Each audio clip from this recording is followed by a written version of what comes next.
So good evening, everyone. Once again, my name is Abiola Sunday Awokiyesi, and this is a Soft Skills Masterclass for students. Today, we'll be learning about something which is very important, and we're starting with a study that was carried out several years ago in the year 1979 on the Harvard MBA University graduate students. It was found that 84% of the students of the Harvard MBA students who graduated in the year 1979 didn't set goals at all. So 84% didn't set goals. And it was found that 13% had their goals in their mind, but didn't commit their goals on paper. While just 3% of the students actually set goals with plans to accomplish them, and they committed their goals on paper. 10 years later, it was found that in the year 1989, it was found that the 13% of the students who had their goals in their mind but were not committed on paper were doing twice better than the 84%.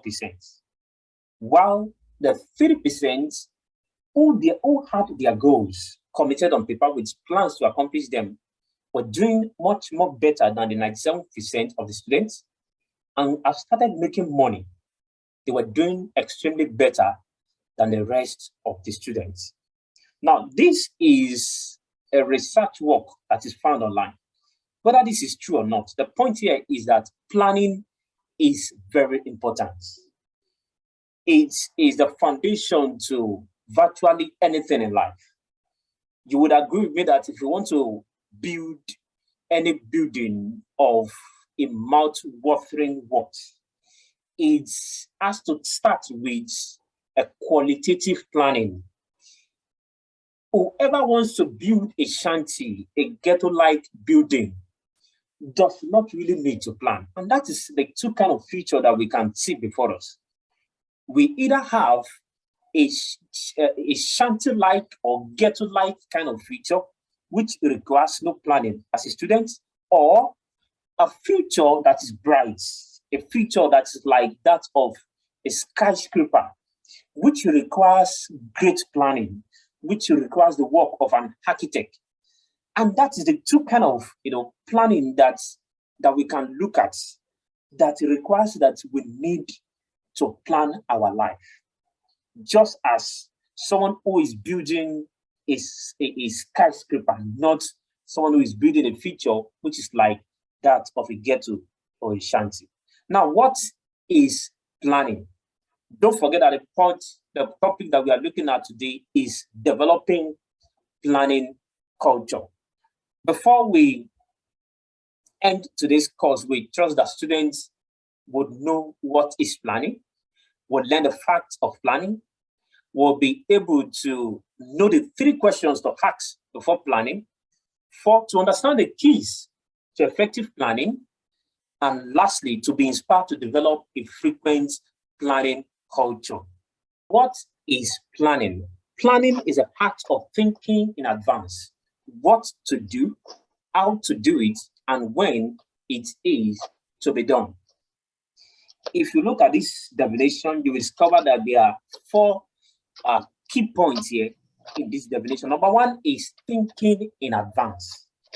Now, a very important aspect of planning requires thinking before the project, before the goal, before the vision is embarked upon. So as a student, you want to create the time to really think about what you want to work upon. The number 2 aspect is the task, which is very important. The vision, the goal, the work, the duty that you need to think on. You might want to think of, the goal. Your goal can be as a student to have 9 A's. Your goal as a student can be to lose weight. Your goal as a student can be to pass your examination. Your goal as a student can be to get chosen in the Calbepedia program. So that can be your goal, it can be your vision. Now, the top aspect is how to do it.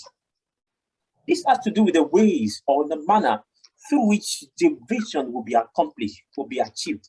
Then the last one is when it is to be done. This has to do with the time which you set, the time to begin, the time to stop and check the progress of the goal, the vision, and the plan, and the deadline, that is the end when the goal should be closed. So these are the 4 divisions of this definition. We'll be looking at other points as we proceed further. What are the facts of planning? Number 1 is that when we are talking about the fact of planning, we are talking about statements that are true, statements that are correct, statements that are worth thinking upon when it comes to planning. So number 1 is that breathing, as breathing is to living, so planning is to successful living.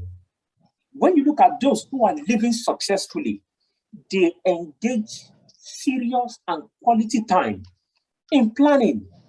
Many companies, great companies, before the new year, they prepare the plan for the year. They prepare the 1 month, they prepare the 1 year plan. Before Mindklass grew to become an online study platform, we actually engage plans. There are plans, there are consultations that were embarked upon to ensure that everything is done in order. So as breathing is to living, so is planning is to successful living. Number 2 is that if you are not future focused in your attitude to life, you cannot earn a future. So as a student, one of the beauty of planning is that it helps you to see the future. Don't forget, like a successful person said, Mark Cuban, he said, what I'd like to do is that to look at the future, see the opportunity that are bound to the future, and try as much as possible to grab that future, that opportunity before anyone else grab it. So as a student, seeing the future through planning helps you to take, steps that are, that are void of error.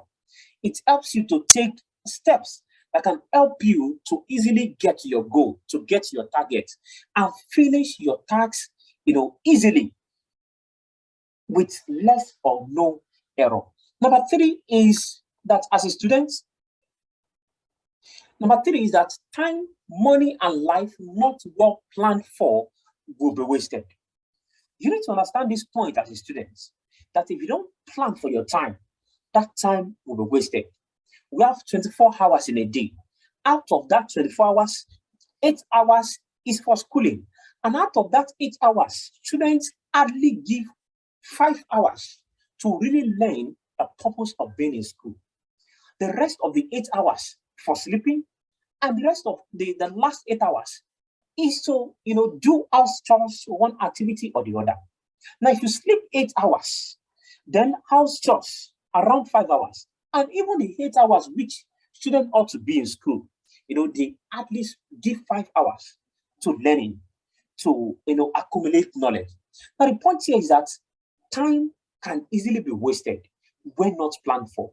Money and finances not planned for will assuredly be wasted. And life not planned for will also be wasted. When you look at men in their 70s, they open their eyes and they discover they have run without planning, without quality planning. And they sometimes feel like weeping. And that's why planning must be engaged. Number 4 is that body, soul, and spirit are set to act. They are cooking to act when serious planning is engaged, when serious planning is put in place. You can try this. Plan for the remaining months, for the remaining days in the month of January. You will see how your body, how your mind will be ready to act when serious planning is engaged. Set up to like 20, 30 minutes to really plan for the remaining days in January. And you see the results you get. Number 5 is that error, stress, and fear are unavoidable when planning is not engaged. One of the things that planning helps you to avoid is error, is stress, is the challenges that you are possibly going to face. So it will help you to limit this. You are able to see afar off and plan and re-strategize that how am I going to avoid this? How am I going to, go and escape this challenge of that? Number 6 is dreams without plans and planning are just dreams. Don't forget that plan is different from planning. The plan is the written document, is how you are going to accomplish the task. But planning is a process.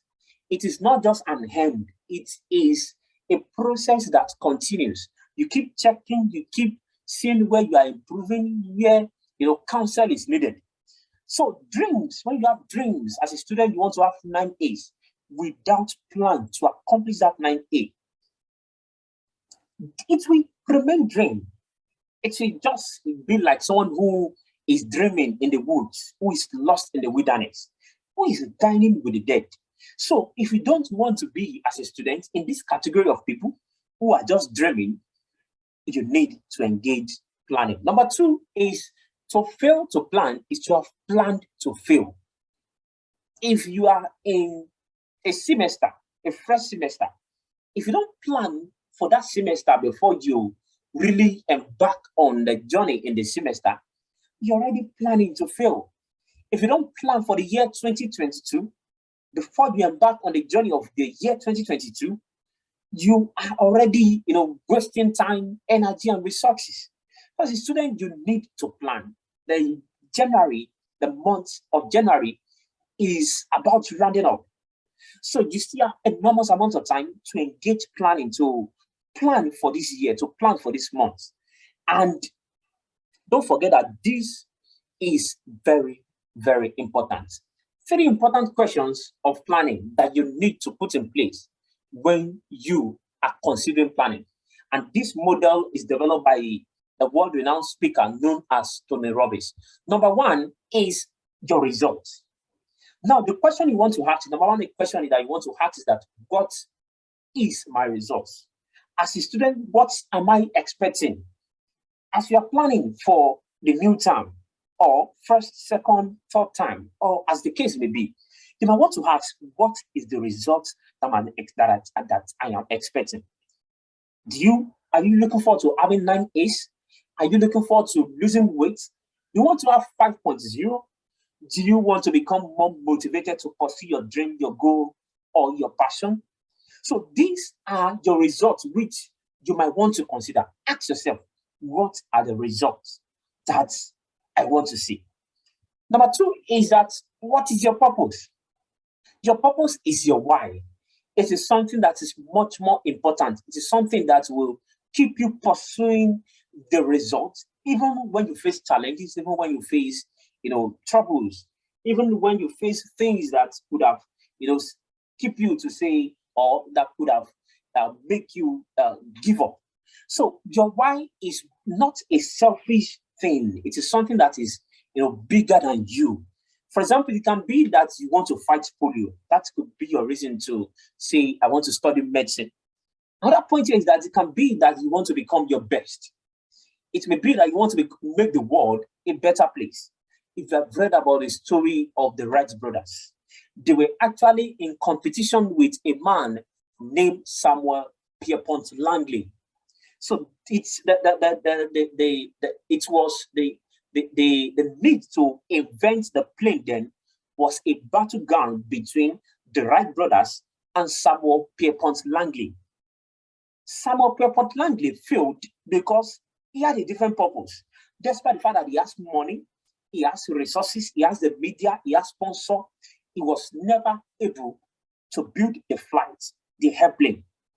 But these Wright brothers, they had the passion, they have the why, they want to change the course of transportation.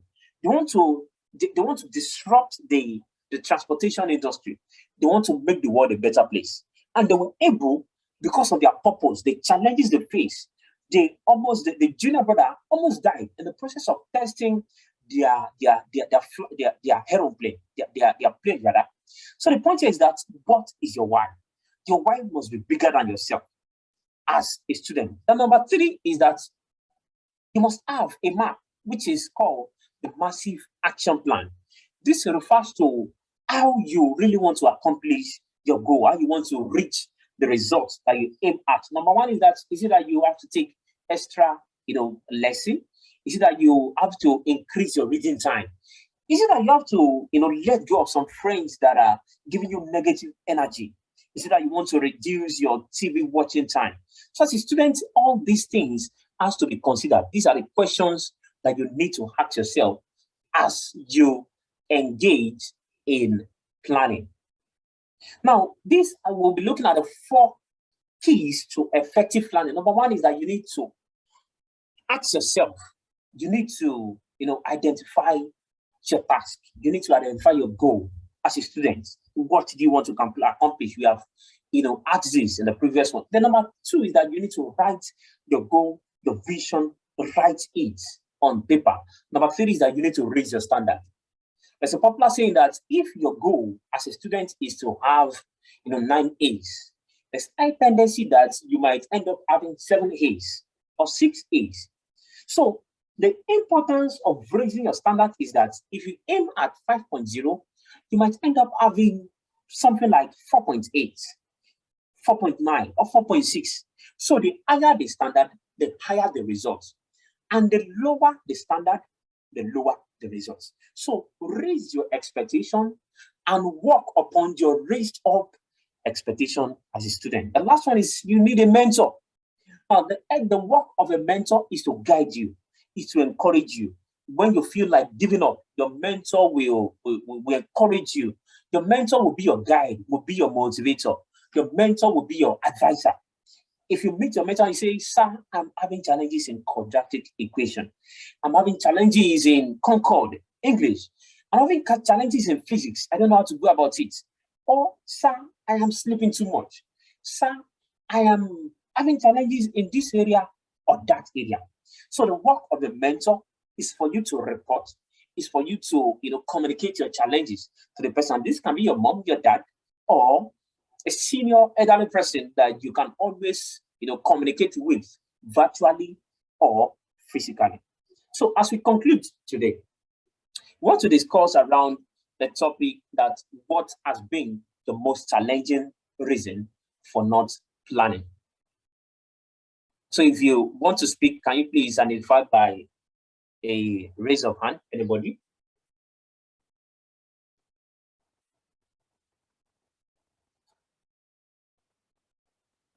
As we conclude tonight, anybody would like to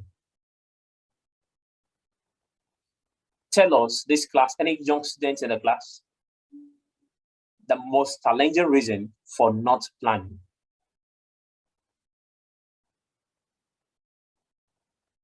Does anybody would like to speak?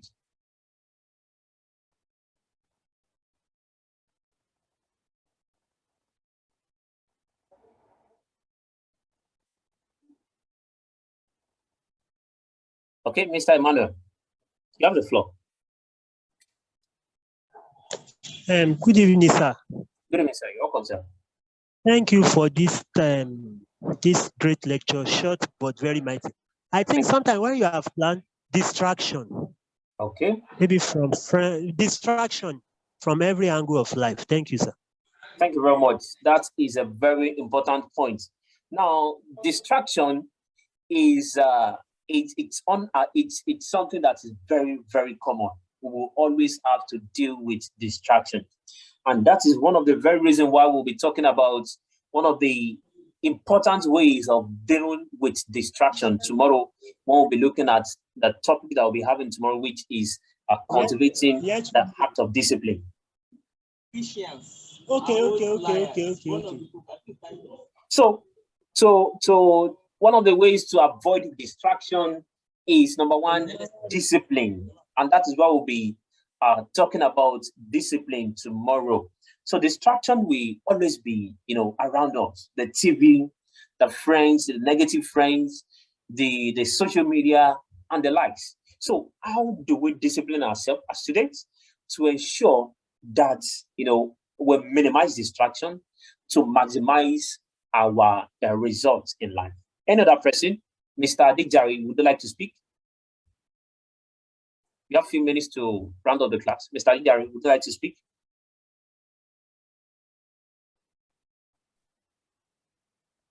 Good evening. Good evening. You're welcome. Thank you. Okay. Sorry, what did you say? I didn't hear you. Okay, can you please give us one of the most challenging reasons for not planning? One of maybe time management.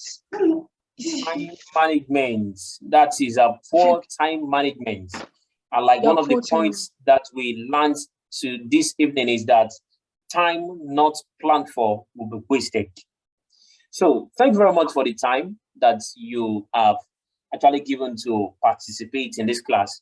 And don't forget also that the recorded version will be made available at our website at mindklass.com. Thank you very much. And that will be all for today. I don't know if anybody has any question. Any question for today before we say a good night?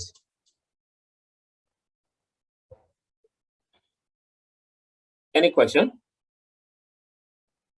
So thank you very much. We would like to call it a day for today. Thank you all for joining. Do have a beautiful day ahead. Thank you very much.